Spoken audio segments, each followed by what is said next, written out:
అందరికీ నమస్కారం. Welcome to our channel learner zone 7. మనము థర్డ్ క్లాస్ 2వ పాఠం బాలభీముడు తెలుగు నేర్చుకుంటున్నాం. ముందు వానదేవుడ పాఠం అయిపోయింది. మీకు ఇవన్నీ కూడా అర్థం కావాలంటే మీరు ముందు మనకు ప్లేలిస్ట్ సపరేట్గా మనం యాడ్ చేశాం. దాని నుండి స్టార్టింగ్ నుండి వస్తే మీకు అన్నీ అర్థమవుతుంది. మళ్ళీ మనకు ఇంకొకటి ఏంటిదంటే మనకు లెర్నర్ జోన్ వాట్సాప్ ఛానల్ కూడా ఉంది. దానికి సంబంధించింది దాంట్లో జీకే అండ్ కరెంట్ అఫైర్స్ మనము డైలీ అప్డేట్స్ ఇస్తున్నాం. కాబట్టి దానికి సంబంధించి లింక్ అనేది కామెంట్ బాక్స్లో పెట్టాను, ఒకసారి వెళ్ళి చూడండి. మీకు నచ్చినట్లయితే దానికి కూడా ఫాలో అవ్వండి. ఓకే, మనం ఇప్పుడు టాపిక్లో వెళ్ళిపోదాం. బాలభీముడు ప్రక్రియ కథ ప్రక్రియకు చెందింది. బాలభీముడు అనేది మనకు నెక్స్ట్ ఇతివృత్తం అనగా మనం ముందుగానే చెప్పాం. థీమ్ అంటే ఇతివృత్తం, అంటే అది దేని ఒక టాపిక్, దాని యొక్క ఇతివృత్తం దేనికి సంబంధించింది అంటే ఇతిహాసం.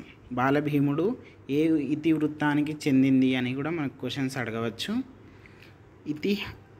ఇతిహాసం ఇతివృత్తానికి చెందింది. తర్వాత నెక్స్ట్ బాలభీముడు పాఠ్యభాగం ఇతిహాస ఇతివృత్తానికి సంబంధించింది. ఇతిహాసం అనగా ఇది ఇట్లా జరిగింది అని అర్థం. ఇతిహాసంలో కథకు ప్రాధాన్యం ఇస్తారు. మనకు క్వశ్చన్ ఇట్లా కూడా అడగచ్చు, ఇతిహాసంలో దేనిని ప్రాధాన్యతగా ఇస్తారు అంటే మనం కథకు ప్రాధాన్యతగా ఇస్తారు అని కూడా మనము 1-2 సార్లు చెక్ చేసుకోవాలి. తర్వాత నెక్స్ట్ ఇక్కడ స్టోరీ అనేది మీరు ఒకసారి చూడండి. మనం లెసన్ మొత్తం కూడా ఒకసారి మీరు చదవండి. 1-2 సార్లు చదివినాక మీకు మొత్తం అర్థమైపోతుంది. మనం ఇక్కడ జస్ట్ ఓన్లీ మెయిన్ పాయింట్స్ అంటే ఏవైతే ఇంపార్టెంట్ మనకు కాంపిటేటివ్ అంటే ఆబ్జెక్టివ్ పరంగా ఏదైతే ఉందో వాటిని మాత్రమే తీసుకుంటున్నాం. కాబట్టి షార్ట్ నోట్స్ కాబట్టి మీరు కూడా దీనికి సపోర్ట్ చేయండి. దీనికి అనుగుణంగా మీరు కూడా క్రియేట్ చేసుకోండి. ఇంకేమైనా డౌట్స్ ఉంటే కామెంట్ బాక్స్లో పెట్టండి. దానికి సంబంధించి ఇంకేమైనా క్లారిఫికేషన్స్ ఉంటే ఒకసారి టెక్స్ట్ బుక్ కూడా ప్రిఫర్ చేసుకోండి. పాండురాజుకు 5 కొడుకులు. పాండురాజుకు 5 కొడుకులు ఎవరు?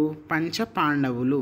పాంచ్ అంటే 5, ఇట్లా గుర్తుపెట్టుకోండి. పాండవులు, ఇక్కడ పాండురాజు పాండవులు లింకేజ్ ఉంది కాబట్టి ఇలా కూడా గుర్తుపెట్టుకోండి. ఓకే, ఫస్ట్ వాళ్ళని మనం ఎలా గుర్తుపెట్టుకోవాలంటే రాజు అంటే ఎవరు? ఫస్ట్ ధర్మరాజు, నెక్స్ట్ భీముడు, నెక్స్ట్ అర్జునుడు, నెక్స్ట్ ఏంటిది? నకులుడు, మళ్ళీ సహదేవుడు. వీళ్ళందరూ ఎవరు? పంచపాండవులు. పంచపాండవుల యొక్క తండ్రి పేరేంటిది? పాండురాజు. తర్వాత మళ్ళీ తల్లి కుంతీదేవి.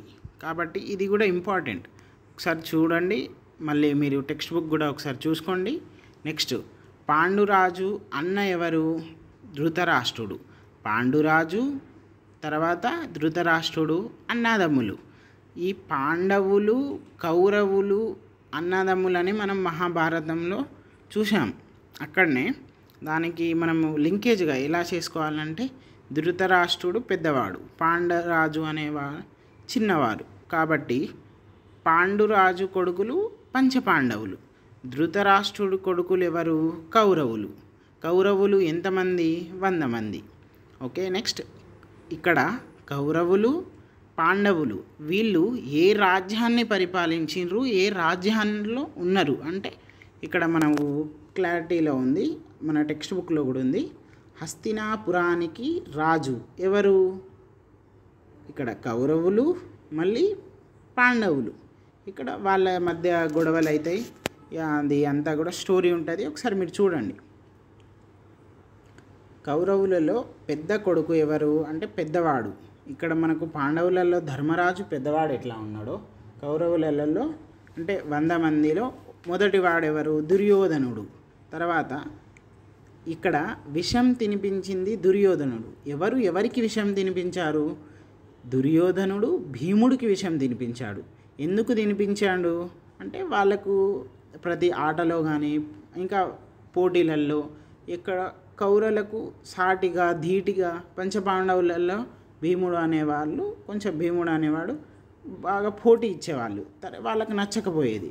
కాబట్టి దానికి సంబంధించి ఒక మంచి వాళ్ళకు శత్రువుగా మారిపోయి వాళ్ళు కౌరవులు ఏం చేస్తారు, భీముడిని హతమార్దామని అనుకొని ఒక ప్రయత్నంలో ఉంటారు.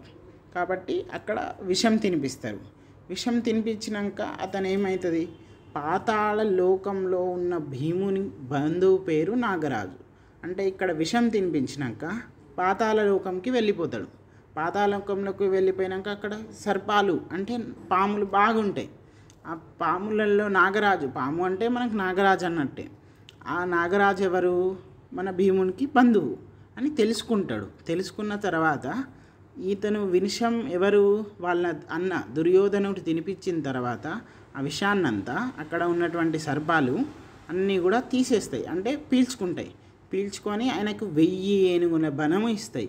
1000 ఏనుగుల బలం ఇచ్చినాక తర్వాత అతను మళ్ళీ రిటర్న్ వెళ్ళిపోతాడు. అప్పుడు ఇక ఇంకొక వార్ జరిగినట్టు జరుగుతుంది. నెక్స్ట్ పాండవుల కౌరవుల గురువు ఎవరు, ద్రోణాచార్యుడు.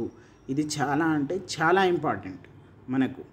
ఇక్కడ కూడా ఉంది, కాకపోతే ఇక్కడ వ్యాకరణ అంశం తర్వాత ఉంది కాబట్టి మనకి ఇక్కడ పాయింట్ వచ్చేసింది. కాబట్టి ఇక్కడనే మళ్ళీ మీకు గ్రీన్ పెన్ తోటి రాయడం జరిగింది. తర్వాత ఇక్కడ మెయిన్ ఇంపార్టెంట్ పాయింట్స్లలో నెక్స్ట్ ఏంటిదంటే పాండవుల జననము. అంటే ధర్మరాజు, కుంతీదేవి, యమధర్మరాజు వీళ్ళ అంటే ఆంక్షతోటి, అంటే ధర్మరాజు మరియు కుంతీదేవిది కలిస్తే యమధర్మరాజు కుంతీదేవి కలిస్తే ధర్మరాజు. తర్వాత ఇక్కడ రాజు, ధర్మరాజు, యమధర్మరాజు అని గుర్తుపెట్టుకోండి. ఇక్కడ కామన్ ఏంటిది, ప్రతి ఒక్కరికి కుంతీదేవి తల్లి అనేది కామన్. తర్వాత ఇంకొక పర్సన్ అనేది మారిపోతాడు. మనకి ఎట్లా అయినా కానీ మన కోడ్ మనం పెట్టుకోవాలి, దానికి సంబంధించింది పెట్టుకుంటే మనకు మార్క్ వస్తుంది. మనకు మార్క్ బేస్డే, కంటెంట్ బేస్డే ఆలోచించాలి. క్వశ్చన్ ఎట్లా పడితే మనం ఎట్లా రాయాలి అనే దాని గురించి ఆలోచించుకోవాలి అంతే. నెక్స్ట్ భీముడు అంటే ఎవరు, గట్టివాడు, అంటే చాలా బలం ఉంటుంది. ఇప్పుడు నెక్స్ట్ కుంతీదేవి ప్లస్ వాయుదేవుడు అంటే ఏంటిది, గాలికి చాలా బలం ఉంటుంది, అంటే బలం ఇలా పెట్టుకోండి మీరు. నెక్స్ట్ అర్జునుడు. నెక్స్ట్ మనకు కుంతీదేవి ప్లస్ ఇంద్రుడు ఎంత చక్కగా ఉంటాడు అందంగా, దానికి అర్జునుడు అంతే అందంగా ఉంటాడు. ఇట్లా అందం అంటే లైక్ బ్యూటిఫుల్ అని మీరు కోడ్ పెట్టుకోండి. తర్వాత నెక్స్ట్ మనకు నకుల సహదేవులు, అంటే నకులుడు సహదేవుడు. ఇక్కడ ఇద్దరు ఉన్నప్పుడు ఇంకొక కోడ్ ఏంటిదంటే కుంతీదేవి అనేది కామన్, ఆ తల్లిగారు కామన్. తర్వాత అశ్విని దేవతల వలన జననం పుట్టింది, అంటే జన్మించిండ్రు ఎవరు, నకులు, తర్వాత నకులుడు సహదేవులు ఇద్దరు. కాబట్టి ఇద్దరు అన్నప్పుడు మనకేం రావాలి, ఇక్కడ అశ్విని దేవతలు ఇక్కడ ఎవరు, కుంతీదేవి లేడీస్ అంటే తల్లి, ఇక్కడ అశ్వినిదేవి తల్లి. అంటే ఇద్దరు లేడీస్ వల్ల అంటే మనకు అర్థం కావడానికి లేడీస్ అనే పదం వాడుతున్నాను.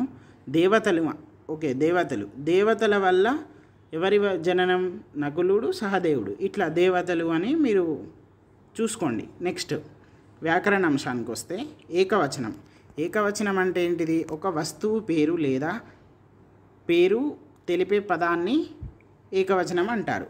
ఒక వస్తువు పేరు లేకపోతే మనిషి పేరు, అంటే మనిషి పేరు రాదు, వస్తువు పేరు ఇంకా పదార్థం పేరు ఇట్లా ఏదైనా కానివ్వండి, ఓన్లీ ఏకవచనమే. ఇక్కడ ఎగ్జాంపుల్ ఉదాహరణ చూసుకున్నట్లయితే పలక, గద, పాము. తర్వాత నెక్స్ట్ బహువచనం అంటే ఏంటిది, ఒకటి కంటే ఎక్కువ వస్తువులు గల పదాన్ని బహువచనం అంటారు. అంటే దీనికి అక్కడనే సేమ్ ఎగ్జాంపుల్స్ ఎందుకు తీసుకున్నామంటే మనకు ఇవి టెక్స్ట్ బుక్లో ఉన్నాయి, ప్లస్ ఇవే ఎందుకు తీసుకున్నామంటే మనకు అర్థం కావడానికి. ఇక్కడ పలక ఉంది, ఇక్కడ పలకలు. ఒక్క పలక అంటే ఏకవచనం, 2 పలకలు అంటే బహువచనం. తర్వాత గద, ఇక్కడ గదలు. ఇక్కడ పాము తీసుకోవచ్చు మనం, ఇంకో పాములు అని కూడా తీసుకోవచ్చు. నెక్స్ట్ గురువు, ద్రోణాచార్యుడు మనం ముందుగానే నేర్చుకున్నాం. నెక్స్ట్ ఇక్కడ అడిషనల్ అని ఎందుకు పెట్టానంటే ఇది టెక్స్ట్ బుక్లో ఉంది, కానీ మనకు ఇది ఇంకా హయ్యర్ స్టడీస్కి పోతా అంటే ఇంకా చాలా మనకు లైక్ 6-7 క్లాసెస్కి పోతే మనకు ఇంకా మంచిగా అర్థమవుతుంది. ఇక్కడ చూడండి ఒకసారి, ప ఫ భ భ మ వీటిని లేదా వీటి గుణితాక్షరాలను పలికేటప్పుడు పెదవులు కలుస్తాయి. ఒకసారి మీరు మళ్ళీ చూడండి, ఫ ఫ బ భ మ వీటిని పలికేటప్పుడు ఏమవుతుందంట అంటే పెదవులు కలుస్తాయి. ఇవి మనము ఓష్ట్యాలు అని కూడా మనం అనొచ్చు. అంటే ఆ పదం ఎప్పుడు వస్తుంది అంటే మనకు హయ్యర్ స్టడీస్లో వస్తాయి. కానీ మనం ఇక్కడ ముందుగానే మనకు నార్మల్గా పరిచయం చేయాలి అని చేసిండు. ఇక్కడ దానికి సంబంధించిన ఉదాహరణలు పలక, బలపం, భజన, పాప, పీట, మామిడి. ఇది మనకు ఒకసారి